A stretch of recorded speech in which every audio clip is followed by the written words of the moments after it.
Nice meeting you, Colin. Nice meeting Thanks for you. coming on.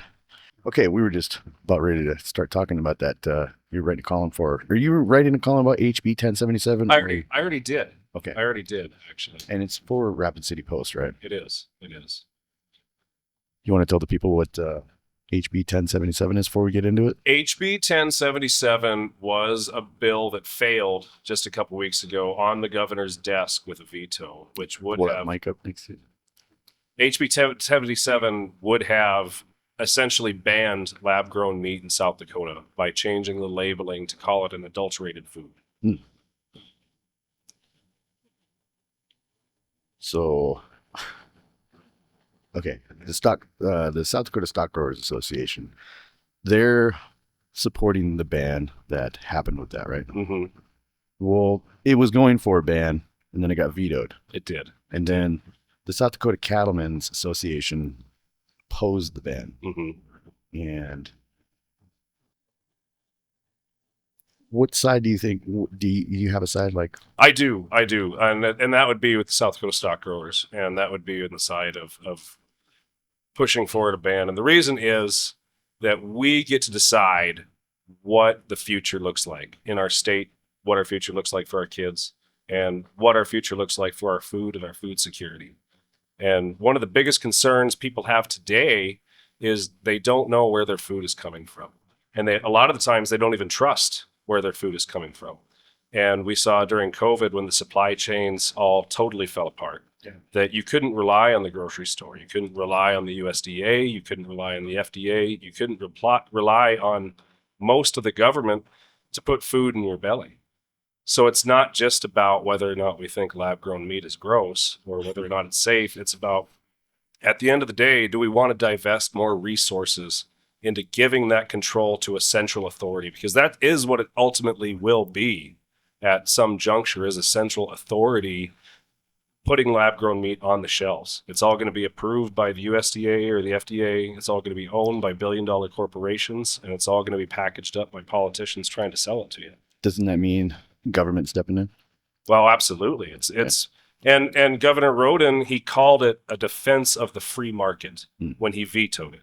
And I would point out that we don't have a free market today when it comes to our food already.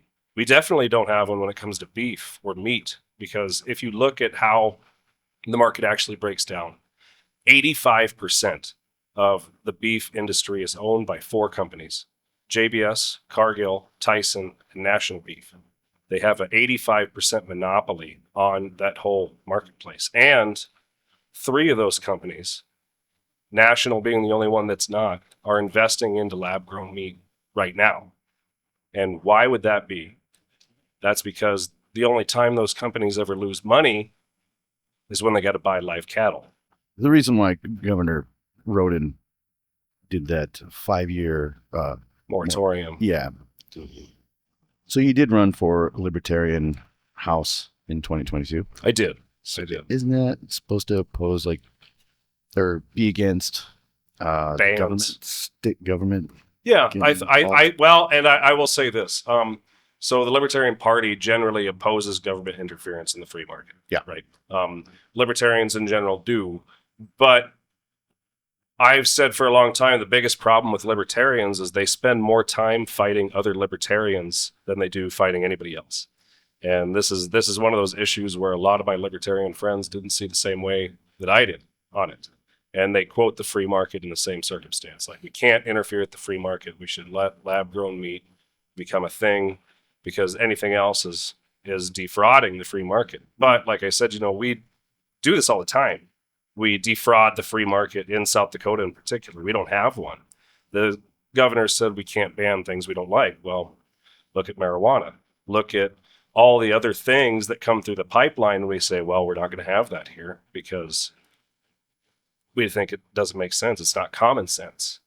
And ag is the biggest sector in South Dakota by far. It has been for a long time. That's the lifeblood of our economy. I think marijuana falls into a different category, though. It's still a consumable product. Yeah. I did talk to a lot of people about it, the lab-grown meat versus beef. And I don't know, they were just saying they want options. Mm-hmm. A lot of people. And The where is it? Hold on. Oh yeah, the Institute of Justice is actually what we would be going to court with if we did ban it, Mm-hmm. and then they would be suing South Dakota. Mm-hmm. So, and that would be our tax dollars going towards that. Do Our, you think that would be all right? our tax dollars are supposed to work for the people. And I think sometimes that means taking a stand against things that you don't want your future to look like. Right now, I mean, look at not just this administration, but the last administration, and a lot of the questionable places that our tax dollars went already. Right. And I think if our tax dollars are going to get to work for the people, then using those tax dollars to stand up for one of the main taxpayers in this state would not be the worst thing. And if you talk to actual producers, if you talk to people in the ag industry, and not just people like the South Dakota Cattlemen's Association, they thought this was a no-brainer.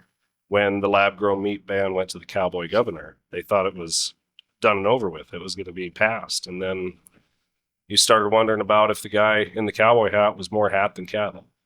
Yeah. It is expensive right now, but it is in the infant stage, just like AI was. It is. Honestly, I got to tell you, man, I'm really intrigued by it, the science of it. But not about like the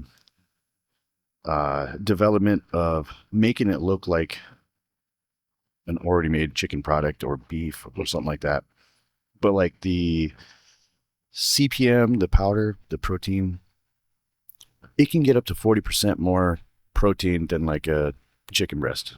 26, it can be up to like 48%. And I mean, for somebody that doesn't know how to eat well and doesn't like consumes too much fat and carbs, I think it'll be a easier alternative for a lot of Americans. Sure. Let me ask you this, since this feels kind of open-ended. Yeah. Do you trust the federal government? I mean, I don't put my hands and like hold me and take care of me. Right. So but do you no? I mean, no. They're all corrupt. Do you trust billion-dollar corporations? I guess I don't have to really put my trust in. So I don't have enough money in order to do anything. But you do when you talk about the consumers wanting options, right? Because at the end of the day, this is an option with an end goal. And that end goal is to eliminate their competition. That's what every end goal of any marketable product on the shelf is. Yeah. It's to be the only product left. Right. Today, lab-grown meat is not an issue in the threat to the producer. It's not. It's not a threat to my business. It's probably not. I mean, it could be. It could be a threat to my kid if he's in the same business that I am. Right. But it's not today. But what happens in 30 years? What happens in 60 years? Yeah, that's true. And are you still going to have options when lab-grown meat has become much cheaper and the product that you have available on the shelf is only lab-grown meat? It's not going to feel very optional, and you're going to have to trust that the organizational authorities putting it on that shelf are doing what's right for the American consumer. They're not cutting costs. And you have to say that I'm going to trust scientists and the FDA and the federal government more than I trust cows. And I want to trust the cows. Yeah. How do you go about that? Like foreseeing the future 20, 30 years into livestock. I mean, look at it compared to every other industry that's ever existed. Look at it from the perspective of the horse and buggy versus the car. Right. When the car came out, the horse and buggy industry probably wasn't very worried at first. They said, it's just an expensive car. It's never going to be an issue. But then when was the last time you saw anybody but the Amish using a horse and buggy? We have electric today versus gas, and people are freaking out about that too, because they thought every automotive dealership was going to start banning the sale of gas-powered vehicles, and that's not happening. They're bringing back some ridiculously badass vehicles now. Well, and it's not the dealerships that are going to ban them. It's going to be state governments. California, I believe, has a sundown clause on when electric vehicles have to be the only new vehicles sold in the state of California. And I think that is like 2040. Damn.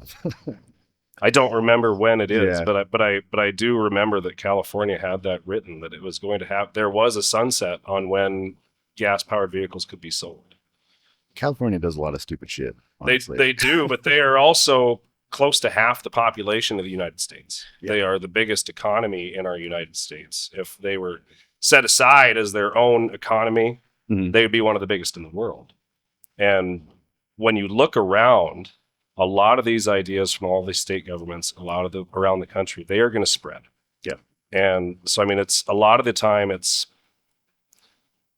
a weird hill for politicians to die on their free market principles about, when, and just pitching it back to lab grown meat a little bit, Mhm. when you want to make that free market argument to keep lab grown meat legal while actually not realizing that legalizing it and promoting it and using your tax dollars sometimes to subsidize it is going to take away those free market choices down the road, because that is the end goal of all of this.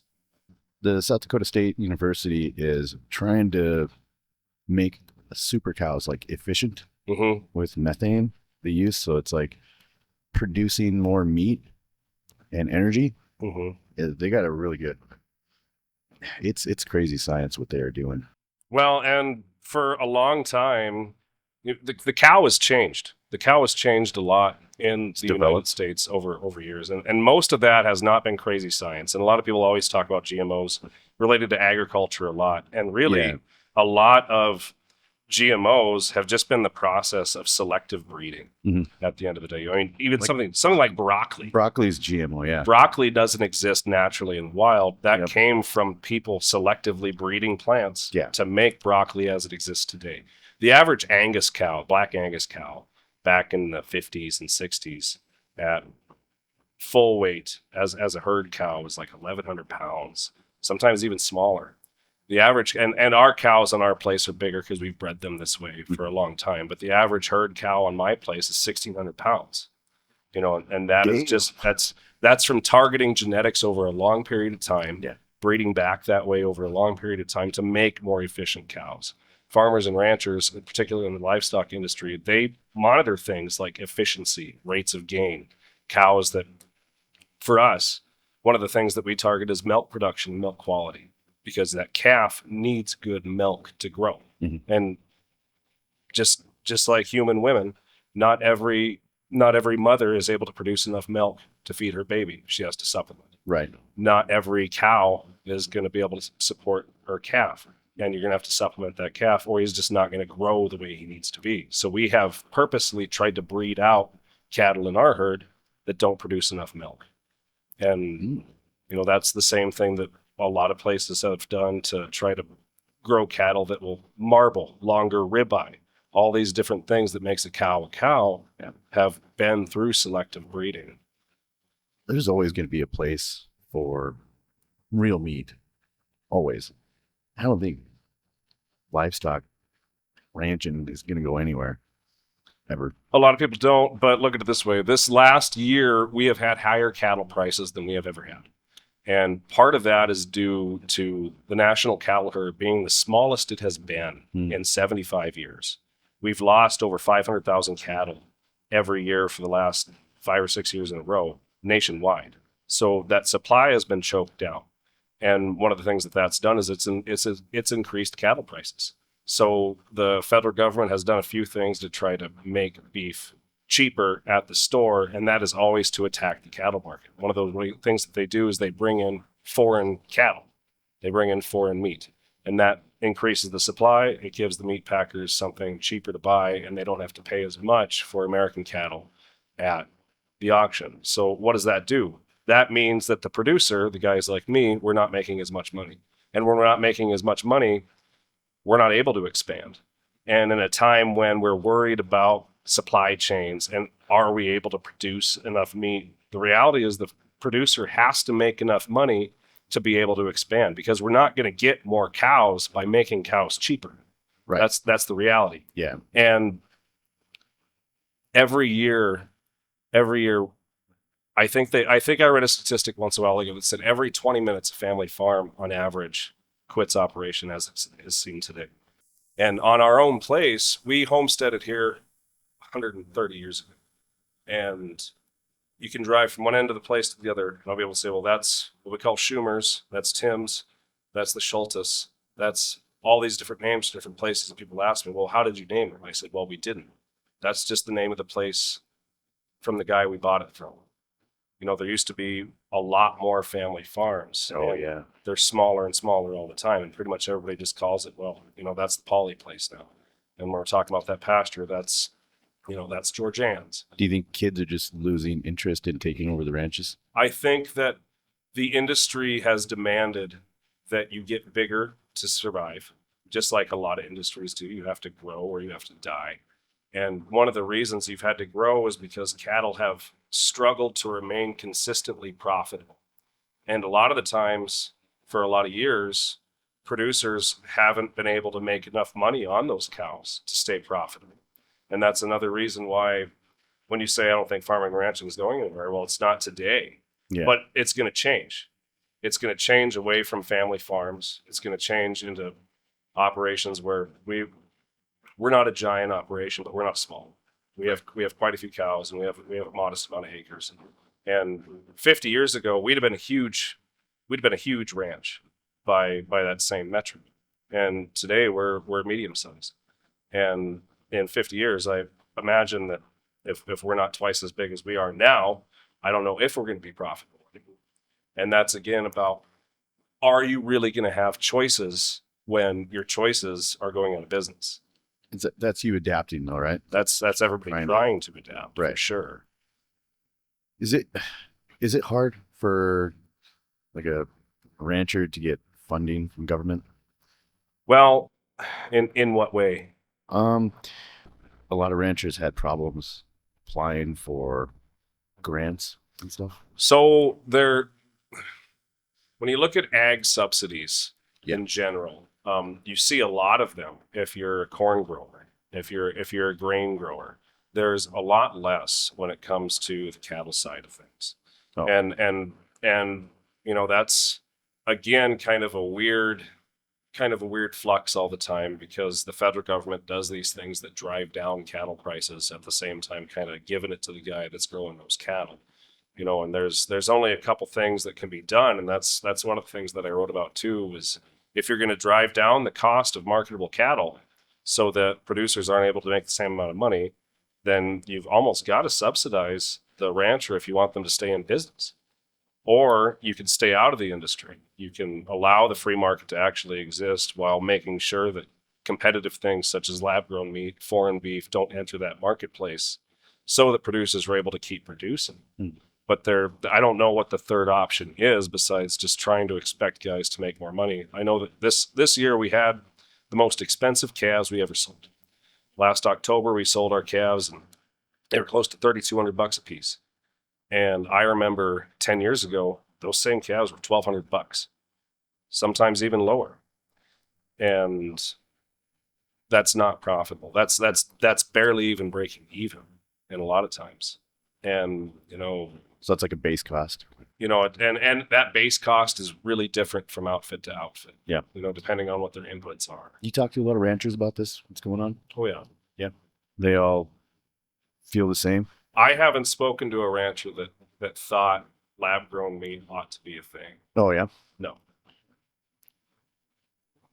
Does the hunting around the Black Hills, like, I mean, there's a lot of hunters that get meat and they stock up. Do you think that impacts at all? I don't think so. No. And hell, we got hunters that try to come out to my place every year. Yeah. And, you know, and that's another thing about regulation. So somebody can give you meat, right? Whether it's hunted or whether it's grown in my place. But if I want to give you a steak out of my freezer, I have to give it to you. I cannot sell you a steak out of my freezer. I could sell you a quarter or a half or a whole cow, but then you're buying part of an interest in a live animal. And other states like Wyoming, around the time of COVID, passed laws that allowed producers to sell steak and burger by the cut right out of their freezer. But that's not something that happens here. And that's not something hunters can do either. I see people selling beef all the time out of coolers. And then a lot of the time it says not for sale right on the side of it. Yeah, it does too. That's the reality. Oh my God. And yeah, that is technically really very illegal. And but then the same people who say that it should be that way will look you straight in the face and say, well, we have to defend the free market. Well, that's not really defending the free market. Right. That is a little different. Yeah. That's so you have a government that every chance it gets tries to use the free market argument to keep things more difficult for people from this atmosphere. Mm-hmm. But then when the chance comes up to try to help them out, they'll try to use that same argument again to keep them in place. Okay. So for the farmers out there, how do you feel? What you know farmers out there also? Mm-hmm. It's like there's less around here than there is East River. East River's way more into the farming. What do you feel about vertical farming? So because vertical farming will impact their industry also. Mm-hmm. So and the first thing I'd say about that is one of the reasons corn is so heavily subsidized is because corn is not profitable to grow without a subsidy. You'll hear guys say it all the time. If you're going to farm, you got to do it with the government. Mm-hmm. And that's why when you get on I-90 and drive across South Dakota or Highway 34 and drive across South Dakota, you'll see corn. And right off the highway, you will see 5 or 6 combines sitting there. And I don't know if you know what a combine costs. Yeah. But a new combine is anywhere from $800,000 to $1.5 million. Yeah. And there'll be 5 or 6 of them sitting there. And those are used to bring in a product that can't even pay for itself. Mm-hmm. So the government subsidizes it. And they subsidize it heavily all the time. And vertical farming, just like any other vertical form of agriculture, is something that has been talked about as a way to kind of fix the industry to a certain degree. And it is something that Billy Sutton talked about when he ran against Kristi Noem in his gubernatorial campaign several years ago. Because there's a lot of big packers right now, those same packers that we talked about, that have integrated vertical economics into their business model, where they're not just packing beef anymore. They're owning cattle herds, and they're buying up land for their own cattle herds. And he talked about trying to basically prevent companies from having too much vertical integration because they use that vertical integration and all their money to bully and monopolize the industry. And, that's another angle too. If you care about the free market, the reality is there has to be some kind of guardrails in place to keep the market free. Because if the market is totally unregulated, eventually there's a guy at the top of that hill. And he's able to use that position on the top of that hill so that there is no more freedom anymore. Yeah, I think vertical farming is on its way in also. So that's going to be a new one. Mm-hmm. It's when you think we won one battle, you got another. Right. And you got another. Right. And it just keeps snowball affecting. Mm-hmm. And South Dakota, there's a lot of things changing around here too, because a lot of the United States see a lot of potential in South Dakota. Mm-hmm. So there's a lot of industries and outsiders that want to come, but a lot of South Dakotans don't. And a lot of South Dakotans are actually afraid of growth also. Well, I think the thing is a lot of outsiders look at South Dakota and they look at it like empty space, mm-hmm. right? They see this pasture and they see this forest and they say, well, nothing's here. But the reality is a lot of people that live here say, well, there is something here. Yeah. That's a pasture and that's forest. And those already are serving a purpose. Mm-hmm. And that's about, what I said at the beginning of when we started talking is what kind of future do you want to live in? What kind of state do you want to live in? Yeah. Because we have a choice today. But the longer we kind of let things go, mm-hmm. the less we're going to have that choice. And I think we got to try to keep South Dakota. I know that one of the other things I've written about is data centers a lot. That's a big one also. Yeah. That's a big one. And that's something that could directly impact agriculture in a lot of ways, especially if we're talking about the difference between closed loop and open loop systems. They're going to need a lot of land too. You're going to need a lot of land, and they're going to need a lot of water. A lot of water. Yep. That's a whole another subject, data centers, because that's affecting my job quite a bit. But mm-hmm. It's just, I think they do want to bring one in. I think there's already land bought in East River. So I don't know there's a big movement out by Sioux Falls, Yeah. specifically to oppose the data centers that I've seen. And one of the biggest parts of it has been trying to make sure that they're not able to use eminent domain to get these data centers. And there's legislation right now working its way into Pier that would prevent eminent domain usage for private gain. And constitutionally, eminent domain is really only supposed to be used for commodities and things that really benefit the public. They're not supposed to just make somebody extra money. Because I can tell you that there's been a lot of ranches out there that have looked at some guy's little pasture next to him and thought, I've never thought, well, I should get the government involved so I could take away that place. Yeah. But big companies do this all the time. I was part of a fight against Summit Carbon Solutions out in East River with their carbon pipeline over the last couple years, where they were trying to use eminent domain to steal generational farm and ranch ground away from the private property owners that live there.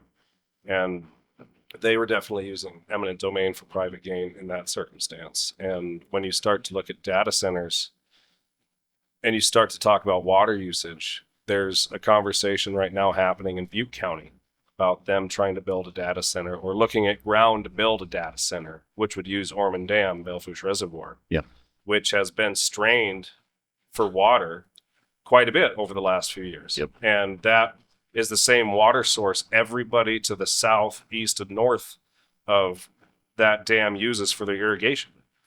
And if there is no irrigation, many years there would be no crops at all in South Dakota without irrigation. And all these things have a dramatic snowballing effect into every aspect of ag, because if there's no irrigation and there's no crops, that means you got to buy feed for your livestock. And not only that, but that means there's going to be less crops, hay available on the marketplace to buy. So the cost of that is going to go up too. So you have to ship it in. So you have to ship it in. You have to pay for it. It just, rainy years, hay is cheap. Dry years, hay is expensive.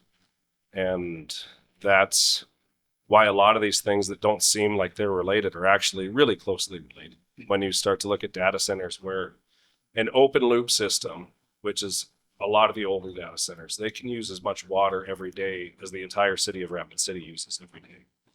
And there's real talks right now happening across South Dakota and in Pier 2 about piping water from the Missouri River over here to the Rapid City and the Black Hills, because a lot of wells in the Black Hills, the shallow wells, have been going dry for the past few years. The water cannot keep up with the growing population around here. Yeah. So throwing a data center below Pactola, over by Angostura or Ormond Dam, is going to strain water resources that are already really strained already. The ranching community should get support from around here because we are a big agriculture state. Oh, And I absolutely. think a lot of people forget that. And not only is it a big part of our state, but it's one of those things where there's people involved at the state level and above that don't necessarily want agriculture to be the focus of our state. What? You know, they want to see that change over time. They want to see South Dakota modernize.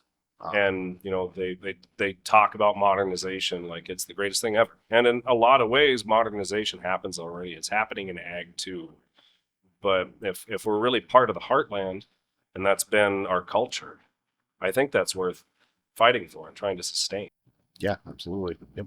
You know, and you know, as far as, you know, modernization goes, and so I mean, I guess we did our own version of lab grown meat this year on our place, but the lab grown meat was still meat, and we did something called an embryo implant on my cow. Oh, okay. We What's this? so an embryo implant is taking semen and eggs from totally unrelated cows and fertilizing them in a petri dish and then inseminating that embryo into a different cow.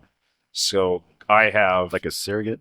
right, Yep. right. So we have Black Angus. That's what we've had for over 20 years now, and we have 10 full-blood Japanese Wagyu calves on our place this year that aren't related to my cows at all, but my cows carry them. And my cows are taking care of them because they are their babies, but they're not related to that calf at all. You know, and something like that was not possible 20 years ago. Right. And ranchers, a lot of the time now, they're not just using it for things like Japanese Wagyu cow. They're using it just to make those older cows have better calves. You know, they'll have some older cows that aren't producing the same quality calves that they used to be, and they're getting genetics from different cattle and implanting those embryos, and that cow is having a more efficient calf, a better calf than what that cow would have ever given. And it's a big step. And that's why when we talk about AI, Yeah. for the longest time, AIing to most people around South Dakota meant artificial insemination, not artificial intelligence. Right. And ranchers been AIing for a long time, so that's a different kind of AI. Science is so cool, man. Like some of the things you can do and really benefit from. Mm-hmm. Yeah.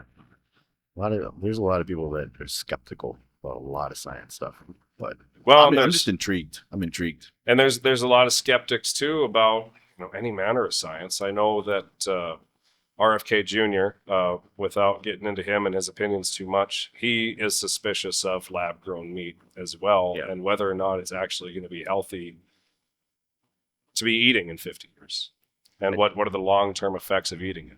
I do like his campaign, the eat real food. Right. Yeah. Right. I do like that. Mm-hmm. And that's what I tell people too that are interested in gaining muscle, losing fat.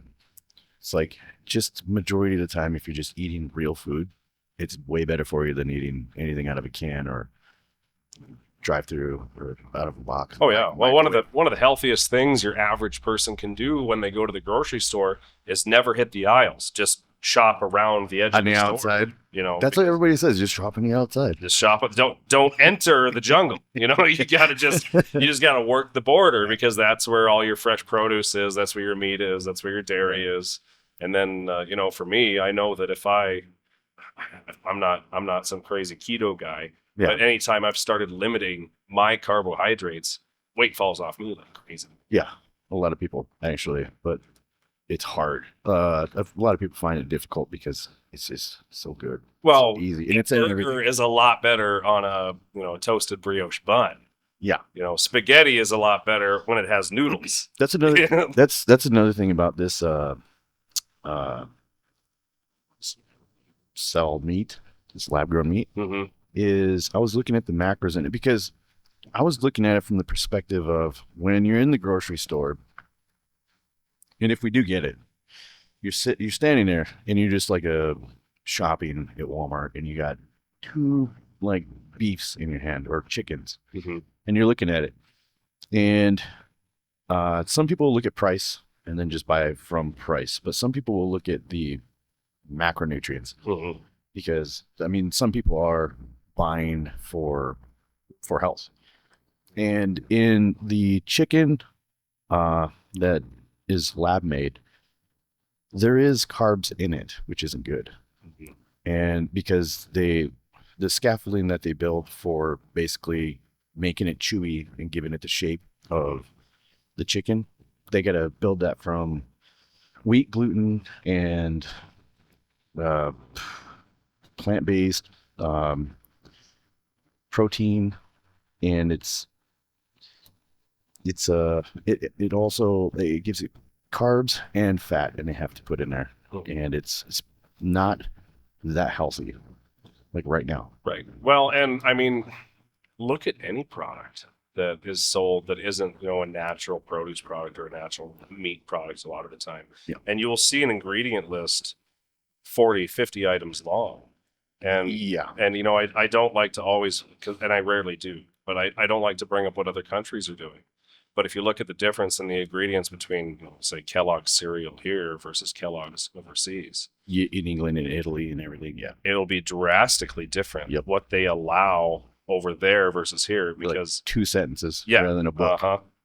And that's where I get back to what we were talking about earlier, and that is, do you trust the organizations, whether they're government or private entities, that are going to be regulating and putting this lab grown meat on the shelf? Mm-hmm.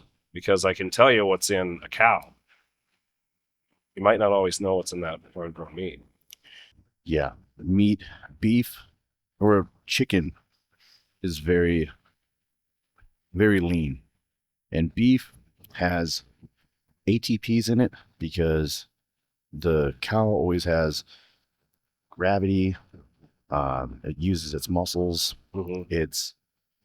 It creates ATPs, which is in creatine, and it's really good for human function. Mm-hmm. And that doesn't get it's not in lab made meat at all. Mm-hmm. So that's a big nutrient that you're going to be missing also. That's unhealthy to Right. be missing out. Well, and there's a big difference in what nutrients is in your meat based on a lot of factors already. Yeah. Even today, 10 different cows could have 10 different levels of macros depending on how they were fed. And, for some people, it might be better to have that corn-fed beef because they need that little extra fat in their body. And then for some other people, something that's purely grass-fed, only ever been fed grass, you'll see way higher levels of omega-3s. Mm-hmm. You'll see less saturated. And there's lots of things that go into what you're buying that makes all the sense in the world to be an educated consumer. That's what a lot of people need is education and consuming. Mm-hmm. Big time. I think a lot of people are. It is the economy too, especially here in the Black Hills. Jobs around here don't pay well, Right. for the average South Dakotan. Right. They lowball you in the beginning for growth to pay you, an inflated salary someday, but they start you real low, and that's why people are buying cheap products, Right. and they just trying to get by. Well, and there's a lot of the time, and I'm not here to bash the consumer. I'm not, but I can tell you that when it comes from a beef perspective, back in the 70s, it cost the equivalent of 1/4 hour of your labor to buy a pound of hamburger. Mm. And now, where a lot of people are making $30+ an hour, and hamburger is between $5 and $7, that's still about a 1/4 hour's worth of your labor. But when it's hamburger, they get upset because they say hamburger is too expensive at $6 a pound. But how many times will they go through Starbucks every morning and get a $12 coffee? Yeah, bean water for $11 $11. or a $20 pack of cigarettes. And It is so, man. I was talking with some people, and it is like $200 for a carton of cigarettes now. I remember in college in North Dakota, and I mean, I'm not going to reminisce about the good old days, but Jesus, 15 years ago, has it been 15 years? 15 years ago, a carton was $40 in North Dakota. Yeah. And it's just one of those things where you have to be careful where you send your dollar, because that matters a lot too. And there's a lot of moral inconsistency about saying things are expensive and not expensive. And there is a reality that we have to confront in the beef industry is how much is too much, Right. and why is it so much? Yeah. Because that monopoly is one of the things that they talked about a lot as one of the reasons for that. The monopoly in the beef industry has been artificially inflated and deflated so many times by the packers to control the marketplace. And they're the ones that make most of the money because they buy these cattle as cheap as they can and then they sell them for as most as they can. But in a lot of ways, they're shooting themselves in the foot when they get to selling them for too much, because I remember beef, it's what's for dinner, being a big thing for a long time. When was the last time you talked to anybody that doesn't have their own cows where they're eating beef most nights? Right. It's too expensive for a lot of people. It is. And I noticed this trend about 10 years ago when I started seeing people talk about, well, it's Thanksgiving today. We're splurging. We're not having turkey. We're having beef roast. Yep. And I said, that's not good, because that now means that beef in a lot of ways is being looked at as a luxury product. It is a luxury product. There's no way around it. It is, man. It's like you go out and eat at a nice restaurant and you find Black Angus ribeye. That is top notch, man. There's not a lot beating that. Right. It's just well, so and that's why I got 10 Wagyu calves this year for the first time, because I remember going to a restaurant a few years ago and I saw the regular steaks. And it was a bougie restaurant, right? The steaks, it was a 12-ounce steak for $60, $70, but then they had Wagyu steaks. Yeah. And was like $240 for a 6-ounce filet mignon, and I said, "Why am I not selling that steak? You know, why do I not have the cows that make that?" Yeah. And you know, and obviously that's not going to be a product that's going to be for everybody, but it's about, and I'm not getting rid of our black cows. Right. Those black cows are proven. Yep. And you know, that's what most people need. But I wanted to have that little luxury product available someday in a niche. It is very niche, you know, and it's just one of those things where we have to try to find a balance. And a lot of this could be helped by helping everybody. And I was asked this question during the PBS debate I was in against Dusty Johnson a few years ago, like, how can we change inflation to help farmers and ranchers? And I wished I had that opportunity back to answer it again. Right. And what I wished I'd have said was, well, addressing inflation doesn't just help farmers and ranchers, it helps everybody. And the value of your dollar, if it had more buying power, would make it a lot easier to afford a $7 hamburger. And that hamburger might not even be $7 anymore. But when we have out of control federal spending nonstop, it's driving down the value of that dollar. And when the value of your dollar is low, $7 hamburger seems pretty expensive. When the value of your dollar is high, that hamburger could be $3 or $4 again, and you can buy more of it. But you know, hindsight's always 20/20 with what you should have said. Right. It sucks when it comes back and bites you in the ass, and then you know what you wanted to say. Oh man, some neurons need to start firing. I know, and most of the time I can fire back something pretty quick. But you know, it's just one of those nuances where, you know, it's become really apparent to me over the last few years. It's not that things are more expensive. It's that things are more expensive on paper because your dollar is not going as far anymore. You know, it's an adjustment to inflation. And a lot of the times, you know, we look at things like beef and everything else. If you look at a chart of how these prices have changed over the last 50, 60 years with every product available, not just beef, but we've seen every product available go up. It's not just this one thing that's more expensive today, it's everything. Yeah. And so literally, addressing inflation for this one, for everything will affect this one thing and everything else too. I think this should be an option. I'm tight. I'm like torn. I'm torn. But this people of the Black Hills should be with the ban. I support it, and I'll tell you why. And it's the same thing I said all the time. It's about options. Yeah. Right? Like, do you want to have options? And your option right now is this. Okay. Your vote for options eventually means you're not going to have any options. A vote for no options is a vote to still have the options that you already have. So it's kind of a damned if you do, damned if you don't situation as far as options are concerned. That's what I think. But it's one of those things where if you want to see the monopoly continue, if you want to see billionaires keep getting more and more money, if you want to see the government have more and more control, if you want those things in your heart of hearts, if those are things that you desire, then yeah, lab-grown meat is a great idea. If you want the power to stay with the people, if you want the power to stay with your neighbor, if you want to have more conversations about sustainable agriculture and what that means in the future, then you should be for the ban. But like I said before, the free market is not free without guardrails. We get to decide what the free market looks like. So I think this is how it should look. That's perfect, man. That's good. That's like a lot of you get a lot from this, hopefully. Yeah. I think we're good, man. I think we're good. Yeah. Thanks for coming in. Yeah, thanks for having me. All right. Let me see. I want to talk to you about one more thing.